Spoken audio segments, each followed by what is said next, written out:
Friends, welcome to my channel A to Z Anu make smart. ఈరోజు కార్తీక పురాణం 27వ అధ్యాయం సుదర్శన చక్ర మహిమ. అంబరీష, నాయందు గౌరవభావంతో నన్ను ద్వాదశి పారాయణమునకు ఆహ్వానించిన నిన్ను కాలత్రిక్రమణం చేసి నీ వ్రతభంగం కలుగజేయుట నట్లు ప్రవర్తించి తిని, నిన్ను నానా దుర్భాషలాడి శపించి తిని, నా ప్రాణాలకే ఉపద్రవం తెచ్చుకొంటిని. శ్రీహరి సుదర్శనము నన్ను వెన్నంటి తరుముచు నన్ను తుదముట్టించు పూనుకున్నది. శ్రీహరిని ఆశ్రయించి తిని సుదర్శనము ఆపుజేయుటకు నీవే సమర్థుడవని శ్రీ మహావిష్ణువు నన్ను నీ వద్దకు పంపించాడు. నన్ను రక్షించవలసిందని అంబరీషుడు ధ్యానించాడు దుర్వాసుణ్ణి. అంత అంబరీషుడు సుదర్శనకు ప్రణామములు చేసి తెలుసో తెలియకో కోపావేశములతో నా పట్ల తొందరపడ్డాడు. భక్తవరదుడైన శ్రీహరి ఇది సహించలేక నిన్ను ఉపయోగించాడు. పూజనీయ దుర్వాసుడు పశ్చాత్తాప చిత్తుడై పరితపిస్తున్నాడు. వానిని మన్నించుము. కర్తవ్యపాలనే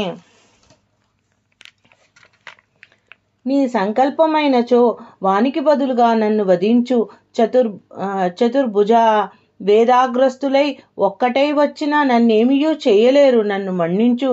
శరణన్న వాణిని కాపాడుట ధర్మం. నా పట్ల ఏ విధంగా ప్రవర్తించినను తెలివి కలిగి తప్పులు తెలుసుకుని పశ్చాత్తాపం పొందిన శరణు కోరుతున్నాడు. నీవు శ్రీమన్నారాయణ ఆయుధానివి. నేను శ్రీమన్నారాయణ భక్తుణ్ణి. ఆ మహనీయుణ్ణి మన్నించుట మన కర్తవ్యం.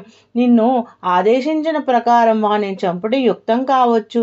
నా వల్ల శరణు పొందవలనని అన్నది శ్రీహరి అంతరంగం. శ్రీహరి ఆంతర్యం మేరకు వాణ్ణి ప్రాణభిక్ష పెట్టుమని పరిపరి విధాల అంబరీషుడు సుదర్శన చక్రాన్ని ప్రార్థించాడు. సుదర్శనుడు సొంతైన దుర్వాసుని పట్ల కరుణ వహించినట్లు గోచరించలేదు.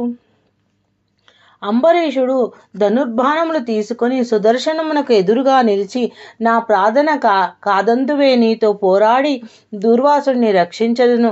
బ్రాహ్మణవద తప్పుతుందువా? నాతో తలపడు. శత్రువులకు లొంగని ఆయుధానివి.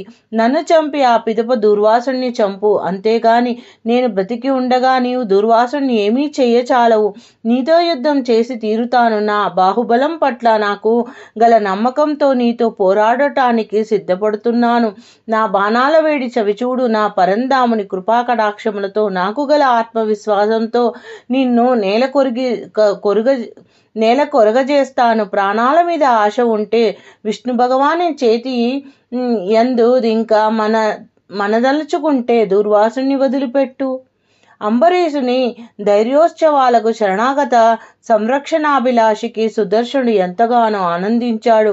అయినా అంబరీషుణ్ణి హెచ్చరించదలిచి, ఓయి రాజా, నేనేమిటో నా శక్తి ఏమిటో తెలియక బలదర్పంతో వాదులాడుతున్నావు.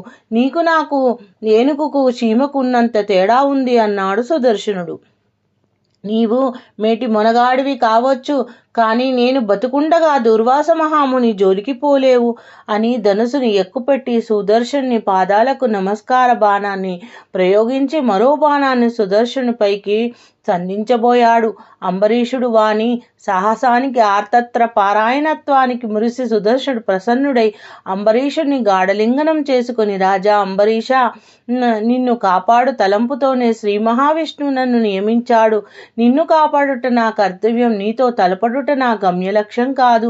విష్ణు సూత్రములకు త్రిలోకములందు చేయువారు, దాన ధర్మములు నరించిన వారు, ఇతరులని హింసించని వారు, పరధనాపేక్ష లేని వారు, గోబ్రాహ్మణ శిష్యు హత్యకు పాల్పడని వారు, పరస్త్రీల పట్ల మర్యాద చూపువారు ఇహపరములందు సౌభాగ్యములతో వర్ధిల్లుతారు. దుర్వాసుని క్షమించు. అతన్ని రక్షించబోనిన నీ గొప్పతనము శ్లాఘనీయము.